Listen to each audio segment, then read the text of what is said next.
the Cowboys improve enough after the bye to consider them buy lows in fantasy? What do you think, Dan Schneier? So it's really interesting, Adam. While I discuss this, I would like, if you can possibly, to get up their schedule, because I'm curious how that looks rest of the season. We went over Eagles, who have a really good opportunity schedule based. I'm curious to see what the Cowboys see. Pretty good, I think. It's San Francisco on the road. So you have to get, I think, a little bit out, but at San Francisco, at Atlanta. Then it's Philadelphia, Houston, at Washington, Giants, Cincinnati, at Carolina, Tampa Bay, at Philadelphia, Washington again in week 18. It gets better as we go. But I think there's only 2 or 3 in there that sounded good. The fantasy playoff stretch run is pretty good. They're one of the 6 defenses I highlighted for the last question. Get Washington in fantasy play. What is the fantasy playoffs? Because we don't need to count the week 18. Right. Carolina, Tampa Bay, Philadelphia. Okay, Carolina's in there. Yeah. Which is good. I'm not running away from it. Let's put it that way. I'm not running away from the schedule. I'm not running away from that schedule either. I also don't think that that's an amazing schedule, but I will say this about their offense and them being a potential buy now. Look, when my concern with the Cowboys going into last year was Mike McCarthy's offense, similar to what we've seen from Nathaniel Hackett this year and Aaron Rodgers, is really not with the times, right? He doesn't use a lot of pre-snap motion. He doesn't do a lot of the things that Jacob refers to in the newsletter and other places as cheat codes for NFL offense. Now, some might say, look, you zig while there's zag, and the offense did work last year, zigging while there's zag. Dak Prescott was playing really good football last year. He works through his reads, works through his progressions, and processes defense faster than most quarterbacks. This year, it hasn't worked as well. Part of the issue is the offensive line. They've made their investments, but this offensive line has been banged up, and they haven't been. What are you laughing at, Jacob? A comment? Yeah. Okay, we can get to that in a moment. But Dan pulls his pants all the way down when he pees. That's hilarious. So weird. It is weird, but funny. The weirder comment came too after that. That one about reading this.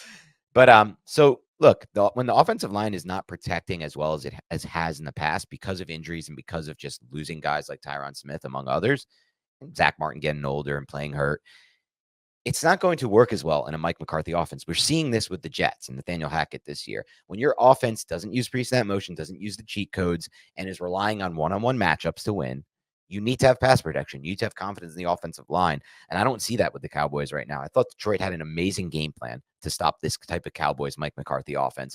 I don't know that every team's going to be able to do it because I don't think every team has the personnel or the wherewithal for a defensive coordinator to change his scheme or operate change what his game plan is for one specific opponent.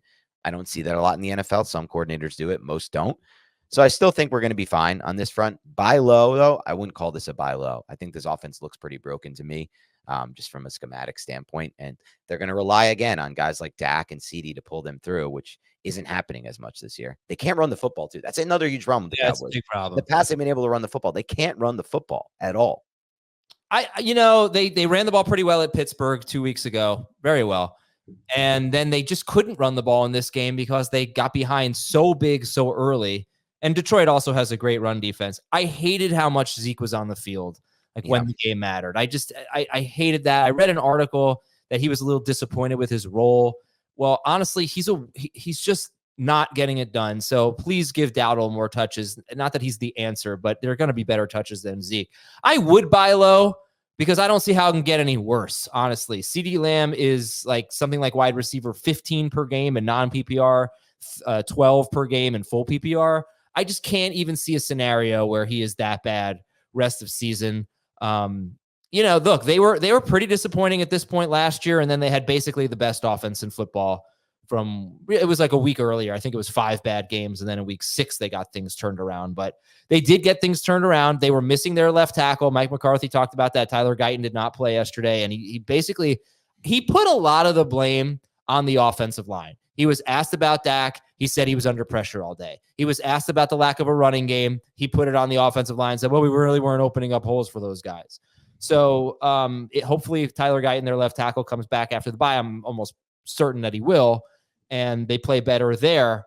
But I would buy low because I just this is only on Dak and Lamb and Ferguson too.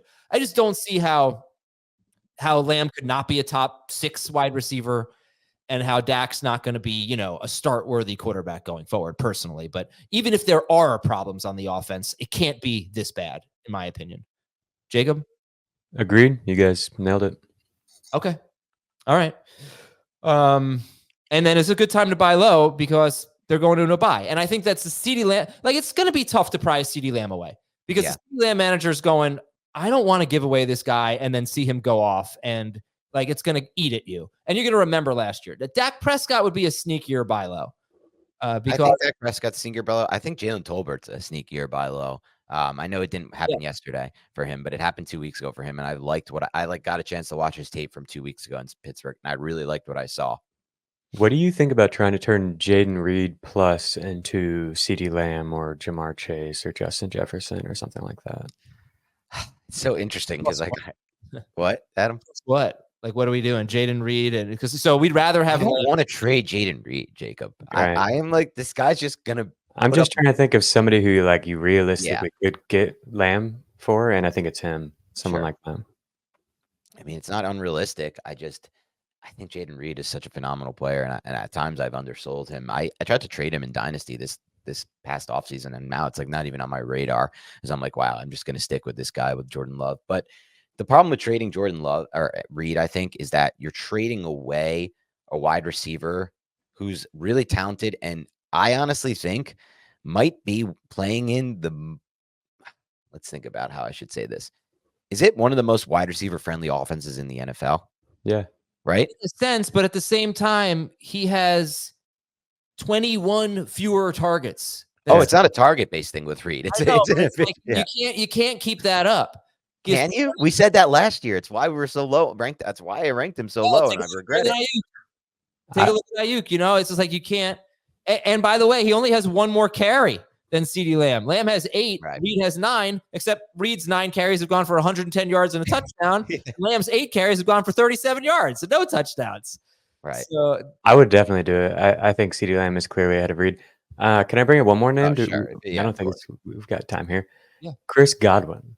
I'm really curious where you place him among these elite guys because I think you can make a case that he's as good as anyone for fantasy. His fantasy point per route run number is 3rd in the NFL. And part of that is that he has 5 touchdowns already this year, which is the same amount of touchdowns he had in the past 2 years combined. Yeah. But fantasy points per route run, you've got AJ Brown, then Nico Collins, then Justin Jefferson, then Chris Godwin, above Neighbors, above Jayden Reed, above Jamar Chase, Amon St. Brown, Drake London. So part of that's touchdowns, but also his target rate is way higher than it's ever been. 27% target per route run rate. And then his first down per route run rate, which we had Ryan Heath on last week for fantasy points. He told us about how that stat correlates more strongly with future fantasy point production than even yards per route run. Godwin's been between 9.2 and 10.7% every year of his career. This year he's at 15%. Wow. It's massive. It's, I think, 2nd in the NFL. And so, yeah, like on paper, he looks like one of the best receivers, one of the best fantasy players out there. And I think he just looks amazing on the field. Yeah.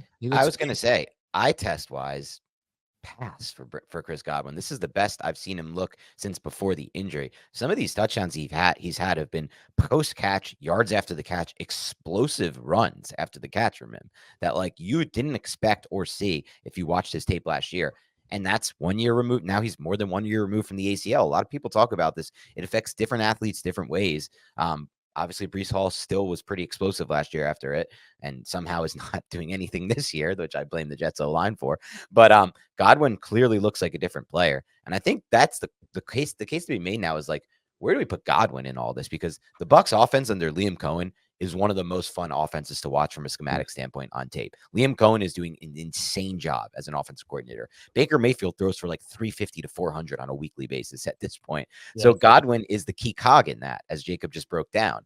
I know Evans is still there, but if Evans is a little banged up, playing a little hurt, this could be big for like Godwin could be creeping into like, what is he like? Where would we rank him? He's 5th in points per game right now, ahead of Jamar Chase. That's why I brought it up. Will come down with touchdowns. Yeah, sorry, I think he's one of the guys who you could pry away CeeDee Lamb from somebody with, but I don't even know if that's the right move. Like I think you could push him as high as 1, basically. Like if Evans is a little hurt, but If Evans is hurt, maybe. Look, Godwin was a phenomenal talent before the injury, and he looks kind of back to what he was, right? Yeah, and they're playing him in the slot more. And he also said that he wasn't fully healthy even last year. Right. Because, obviously in 2022, he was coming off the ACL injury, so we didn't expect him to be healthy. But he even said in 2023 he wasn't really back to normal. And it looked that way.